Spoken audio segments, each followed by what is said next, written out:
How far along are you? 5 minutes. She's consuming alcohol while she's while pregnant. How?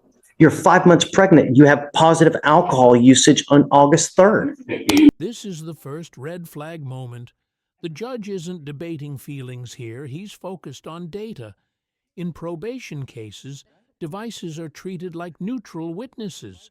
If it registers alcohol, the burden quietly shifts to the defendant to explain why the machine is wrong. And here's the key question for you watching. Should technology outweigh personal testimony in court, especially when the stakes involve a pregnancy? No. Am I reading Mandarin? I mean, That's Right? according to the device. Yes, sir. the device says that you're drinking. That was hand sanitizer at my job, which I emailed my probation officer that day.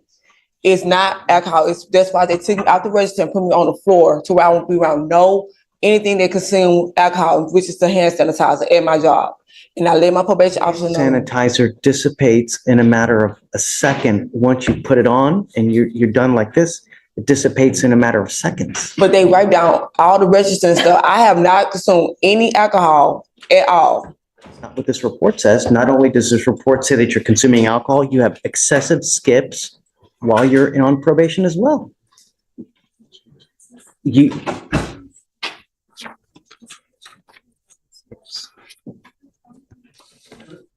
Honor, hold on a second. Hold on. Okay, so April 4th, skip test. April 16th, skip test. April 18th, skip test. April 24th, skip test. April 25th, skip test. April 29th, May 2nd, May 15th, May 19th, May 22nd, June 2nd, June 4th, June 8th, June 9th, June 13th, June 16th, June 23rd, June 25th, June 26th, June 30th, July 2nd, 5th, 11th, 12th, 13th, 15th, 16th, 18th, and it goes on and it goes on as the day is long. I was here on the 11th. I seen you on the 11th. We had court. And I said, I work at the register, and I explained to my manager that I had to step away from the register to blow into my device. So as soon as they understood that I'm on a case to where I had to step away from the register, then they had allowed to me, because I have 3 hours of window to blow into my device. So I had got that handled, which I told my probation officer as well. So I allowed my manager to understand to where I could keep my job, to where she can move me to a different department, to where I won't keep leaving from the register to go blow into my device, so I will not be late. Not only are you allegedly skipping, not only are you allegedly consuming alcohol, but you also have a prior DWI, felony DWI with a child from a year and a half ago. Drug test, and I passed all my drug tests, so I'm just impossible, because and you can go to, and they took my blood test and my doctors as well too. So I have not consumed any alcohol during my pregnancy or before my pregnancy. And when I stood before you on July 11th, I have not took any alcohol at all. That's the honest truth. And I saw you on the July 11th. And then after that, when I had found out I was pregnant, they took my blood and everything. I have not consumed any liquid of alcohol down my throat. We have clinicians that evaluate you to determine what the best course of action going forward on this probation is. They've deemed, after doing all their research, that the best way moving forward is to put you into a residential treatment program. I like to follow the advice of the clinicians because they know what they're talking about. Not only, are they saying this, but you're also providing us with evidence as to why it's a good idea. You're saying you're not consuming, but I have concrete evidence that you are, and I have dozens of skip tests when you're not supposed to be skipping. What day was they say I consume alcohol? Because that's the day that I emailed my lawyer that day, and I was at work. It's not a negotiation. That's what they're recommending, and I think that it's a good idea. So that means I go 45 days, I lose my job, I lose my apartment, I lose my kids, might end up having. This is the emotional apex of the hearing. Job, housing, kids, a possible miscarriage. From a legal standpoint, though, Judge Fleischer is boxed in. Probation isn't about intent. It's about compliance. Judges are trained to separate sympathy from safety, especially when an unborn child is involved. So ask yourself, is the judge being heartless here? Or is this exactly what accountability looks like when the risks are this high? Because I'm there for 45 days for something that I did not do. That's the reason why I'm back, because I have not. So just the only other thing I could offer is maybe Santa Maria. Have the clinicians considered that? Did they know she was pregnant? The recommendation was a community residential program followed by social work. So, They didn't recommend Santa Maria. Did they know she was pregnant? What's the difference of Santa Maria It's versus? an outpatient drug residential facility treatment center for pregnant females. It's only pregnant females. She can get a bed there reserved for her, but they have to accept her into the program. It's common and felony with pregnant women, but I don't know what it's like here in misdemeanor if they even offer the Santa Maria Hospital. But it's supposed to help pregnant women. Are you married? Mm. Who's taking care of the other kids? Me, You don't have any other person in your life? boyfriend, but I mean, Okay, so, so you currently live with your boyfriend? Mhm. So he's got, possession of the apartment, I would imagine as well. So you're not going to lose your apartment, woman's in my name, not his. okay? I mean, as long as the rent is being paid, but my concern is that you're not consuming alcohol, especially while pregnant, because if you do, you're ensuring a lifelong potential problem with that child. I have evidence here that you're consuming alcohol. I have evidence here that you're refusing to blow into the machine like you're supposed to. And that's why we do these But recommendations. I'm so I sorry. know that you don't like it, but I'm sorry. No, because I can't just stand here and just, I can understand the skill part, but the actually drinking alcohol, I can't stand here. And that's on everything I love. I have not consumed any alcohol since you put me on probation. Since we had this last conversation, I have not put a Have risk. evidentiary proof to the otherwise. Germans have alcohol in there. So it's like y'all saying that I actually took a cup. I actually put it to my mouth and I actually drunk the alcohol while I'm pregnant. I can't stand here and let that go by and feel like that's okay. Because I knew I have not. And I emailed my probation officer when it happened, when it violated on my device. I'm just national guy. I'm sorry. I'm just trying to get him to understand. I understand that you're upset. I literally emailed her when the device was violated. When it said violation, I was at work on lunch trying to catch it before 8 o'clock. And that's when it said violation. So I'm trying to figure out, we have hand sanitizer everywhere on the registers. So that's where it came from. It have not come from no alcohol. It's not hand sanitizer. Hand sanitizer doesn't go into the actual tube that you blow into. I mean, Your I'm Honor. sorry if you, Your Honor, would you consider if she meets the requirements for this Santa Maria of outpatient, course. would you be? Oh, outpatient? Yes, Your Honor. In light of the fact, like, She's been on probation. We've given her the opportunity to do it on her own. And you're not doing it. So that's why we have this now as the alternative. And I always tell everybody, look, I will give you the opportunity to try it yourself. If you're unable to do it, then we're going to do it my way. And I know that you're not going to like it, but that's the reality. The reality is that we don't want you to consume alcohol, especially while you're pregnant. And I've got evidence to the otherwise. And so the only way is to do it our way. I know you don't like it, and I'm sorry, but that's the reality. Your Honor, if I may, can I have the date that you say that she tested positive for? Here, I'll give everything to you.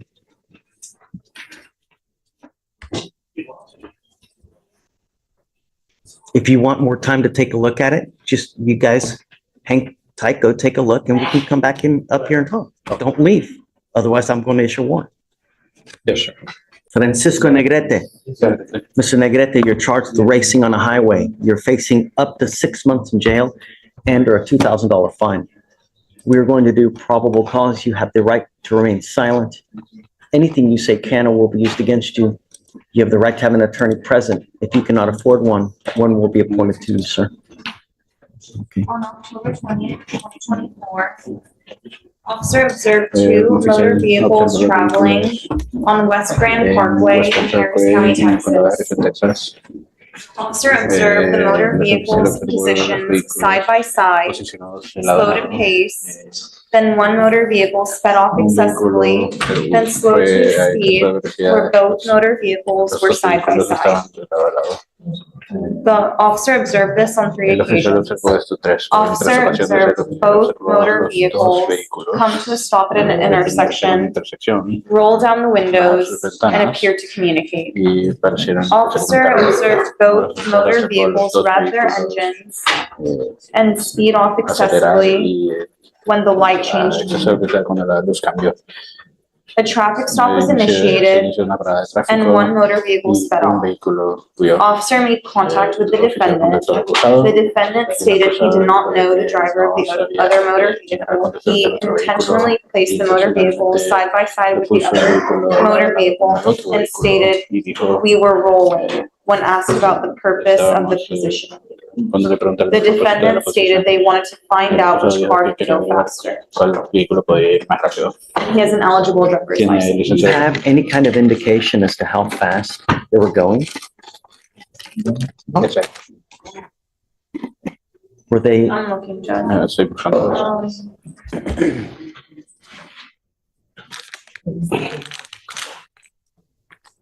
Checking to see if we have the offense report yet, but it doesn't say it in the dim.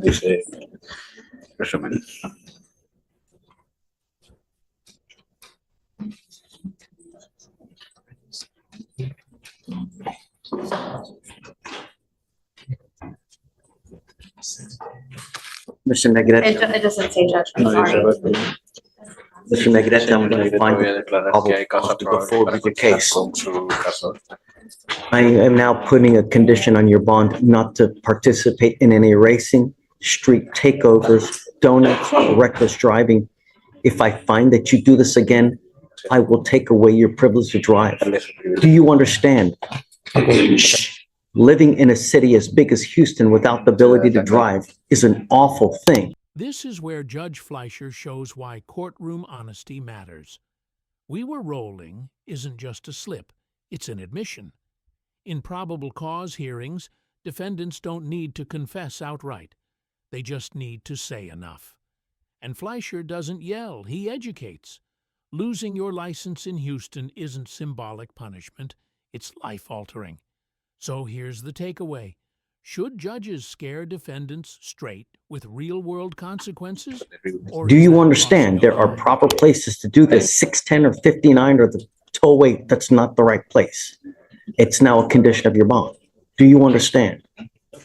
Are you a citizen of the United States? Are you in this country with or without permission? With permission. I don't know if you are or not, Yes, he but is. if you go to jail and you're not in this country with permission, or if it's expired and immigration finds you, they will put an immigration detainer on you and you will be stuck in custody until the case is over with and then shipped off to immigration. Do you understand? Yes. Can you file those conditions, no racing and et cetera? We're going to reset your case to give you time to hire a lawyer. So first, I'm going to have you go to Victoria, sign a reset. Wait a second. You have a Texas driver license? Yes. Do you have the liability insurance in your name? Yes. Okay, you said you ran a license? Yeah, it's eligible. Okay. So I'm going to have you sign a reset. Victoria, we'll have you take a seat in the jury box while we get your bond conditions. We'll have you sign it, and then we'll send you on your way. When you come back, please have a lawyer. Right this way. I wish I could make that coat work for me. Good. I wish I could, you know what I'm saying? I can't.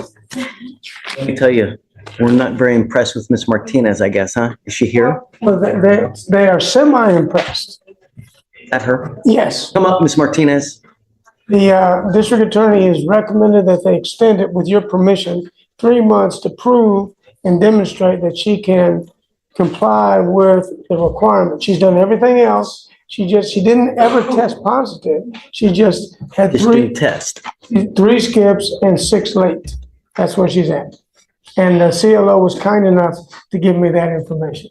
I asked her if that was her hat, over there. She said no. It's my hat. Okay. Yes, so that he's correct. She's completed all of her required classes. She's current on her fees, so she's averaging 4 to 15 skips per month. So they wanted to extend her for 3 months. She'll have to get a scram. But I will give it to you. She's gonna have to get a scram device so we know. No more skips. Now you must get a scram device, ma'am, so that we know that you're not consuming alcohol. We can't trust you with the device anymore. So we're gonna order you to get a scram device, and then we'll give you the 3-month extension. If you test positive, it's over. Do I return the device that I have currently? Or how does that? I mean, I'm okay with that. Yeah. And Your Honor, may it please the court, I mean, she's in school. She's a college student right now. That's a pretty significant expense. Do you think we might be able to either waive it? I can if I would. I don't know if I can. I don't think so. I also have other cases on top. What do you mean, Domestic. other cases on top? My ex-partner assaulted me in February, so I'm also dealing with that. And CPS, he assaulted one of my kids this past August. So I'm also dealing with You those. separated from this person, or you know? Yes, no, we're separated. I have a protection order now. Just stay away. And, you know, it's not the end of the world, but you have to understand that when you have an open case, you know, your partner will use it against you as leverage in CPS cases, in divorce cases, in custody cases, and that's what they do.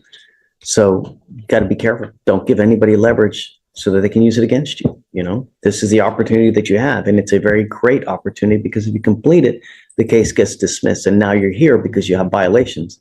I'm going to tell you now, it's no tolerance. Your Honor, may it please the court.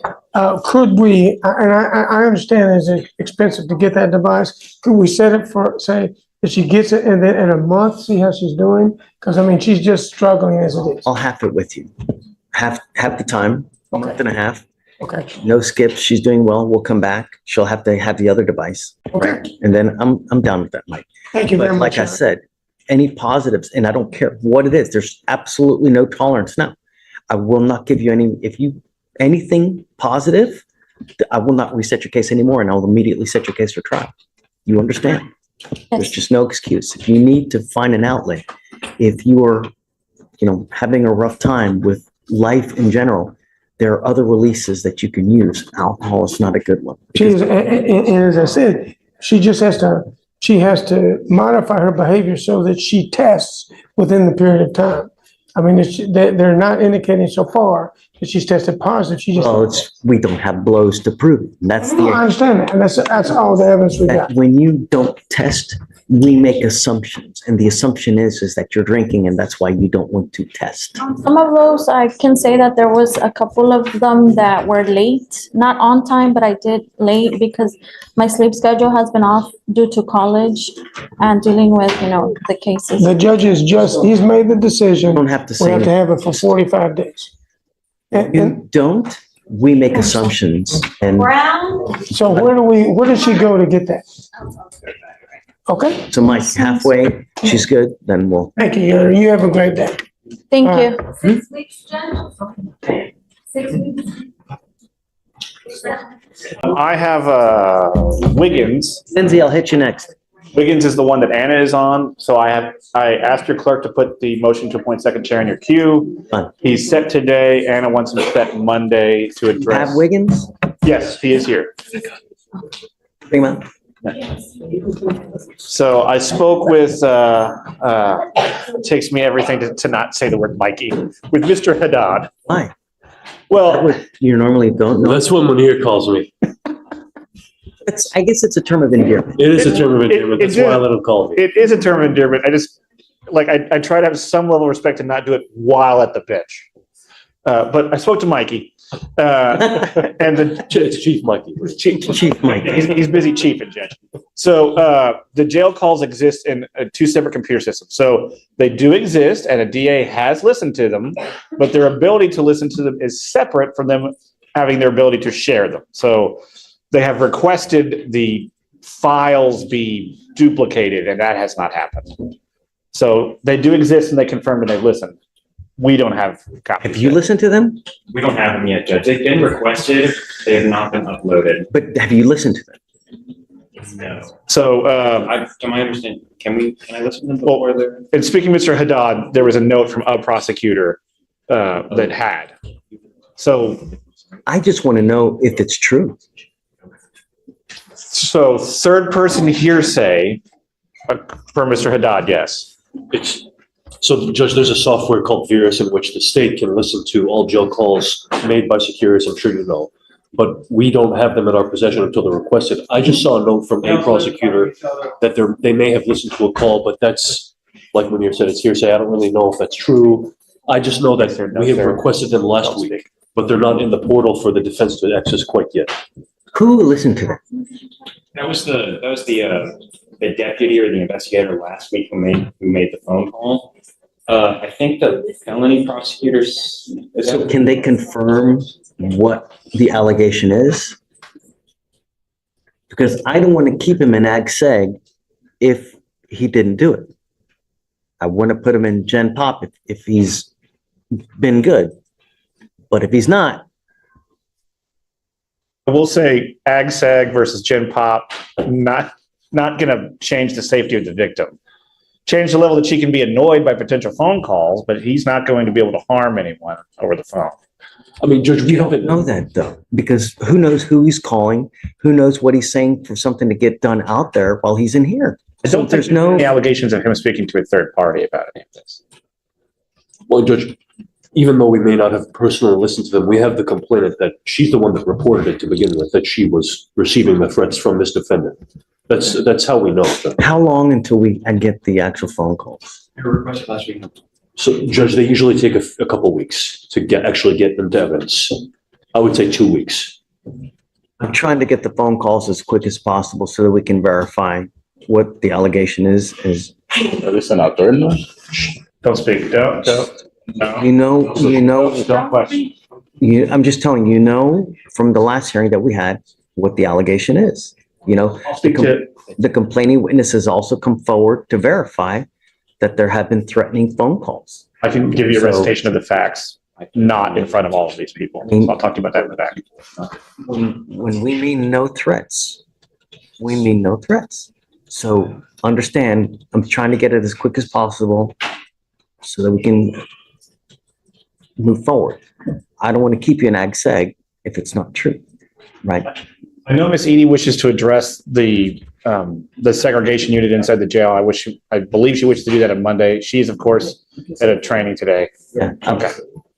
He did admit to calling the complainant when he was before the bench last week.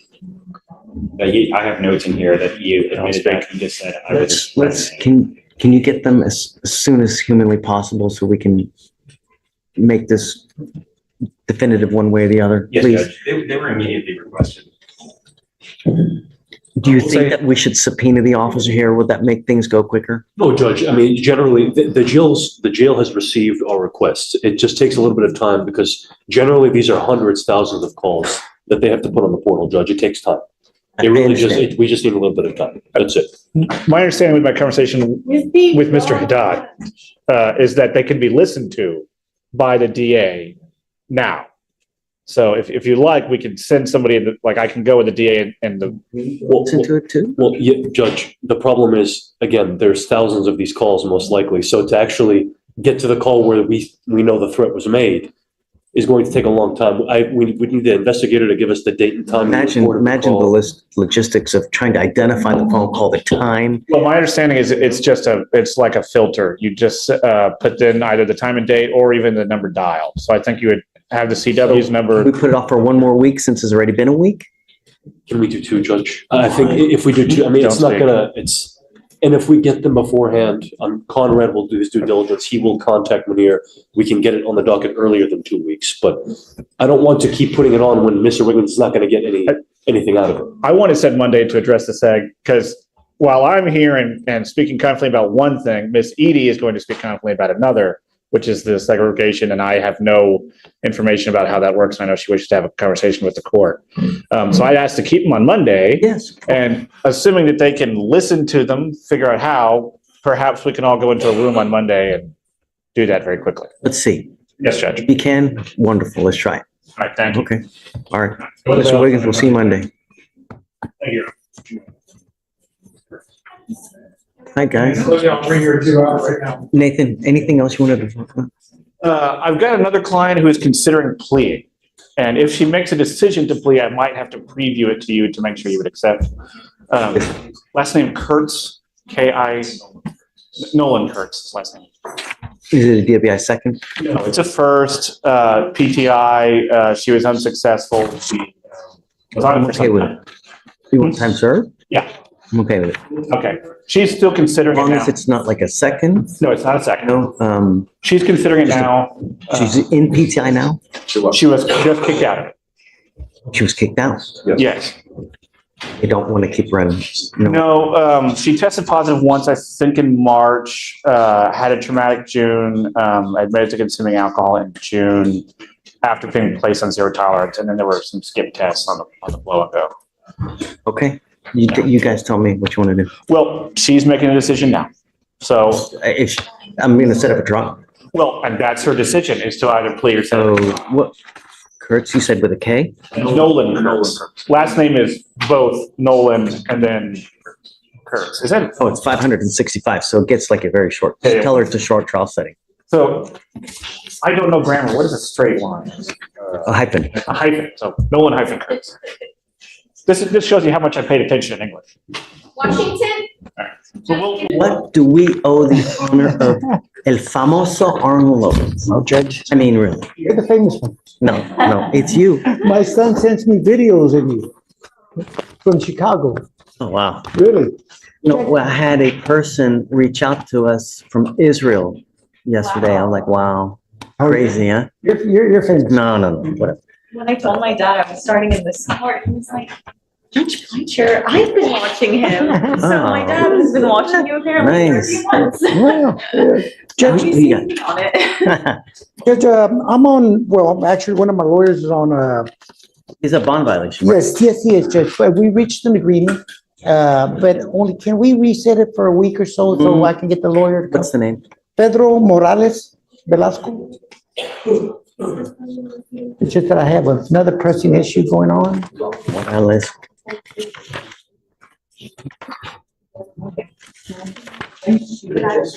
Hey, I don't, is it, I don't, Yeah, we used to. is it under Velasco?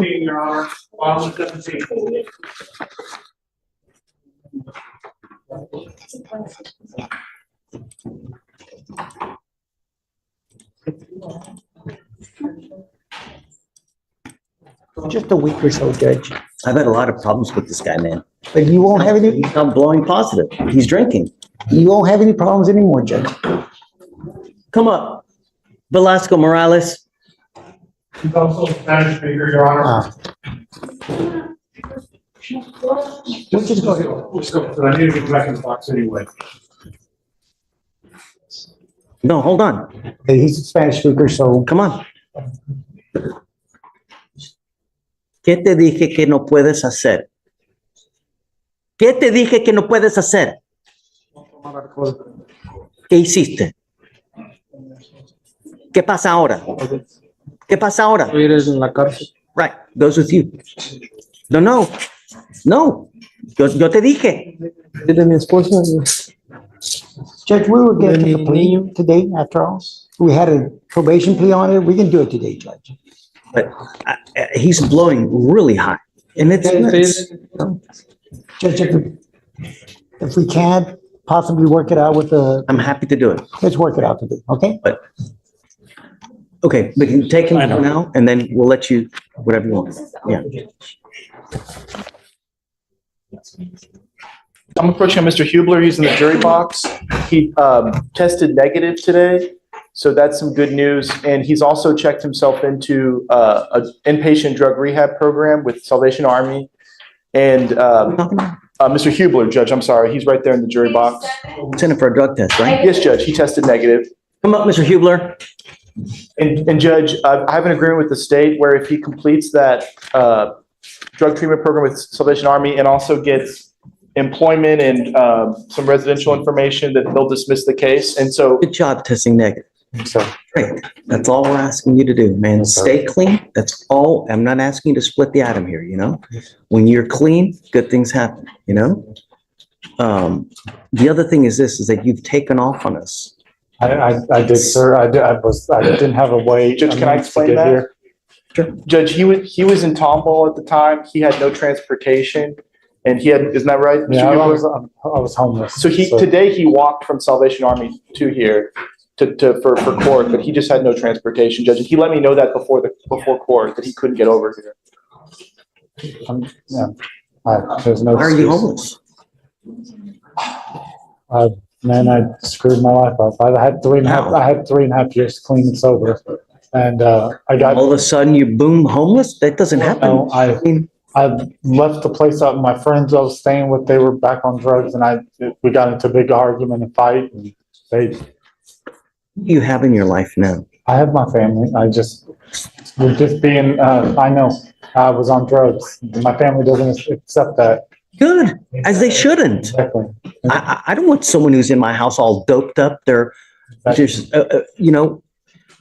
when you're in a state like that, you're very vulnerable, right? You get angrier quicker. You have no patience. And the people who suffer the most are everyone around you when you're using. And it's not fair. And it's not fair for them to have to live with that kind of fear. Oh my God, is he using? What's going to happen today? Is he going to beat me up? Is he going to? No one wants to live like that. So it's only natural. You know what I mean? I chose to be homeless in a sense. I pushed away from them. Yes, of course. I still have my family, thankfully, now, since I did have clean and sober before, I got them back in my life and I pushed away. So where are you living now? Right now I'm at the Salvation Army. Why don't you go back home? I want to finish this program. I want to get it right this time. It's a 6-month inpatient drug treatment at the Salvation Army, Judge. And then he's planning to do a transitional living after that. To make sure I get it right again, because I did it before and I had 3 years clean and sober, and I got injured at work, and I didn't think I was going to get my hand back. I had 3-4 surgeries to get my hand back functioning again. Cognizant that you have a very, very addictive personality. Sorry. So when you get injured, even if it's something catastrophic, if they prescribe you painkillers, you need to have the wherewithal to know, okay, I can't take this. I'll take 4 Advil, or you take Motrin, something else, because you can't take benzos. You can't take it because it's just going to spiral out of control. There are a lot of people that they can take one and be done with it. And then there are others that, I'm not one of them. right. So what do we do?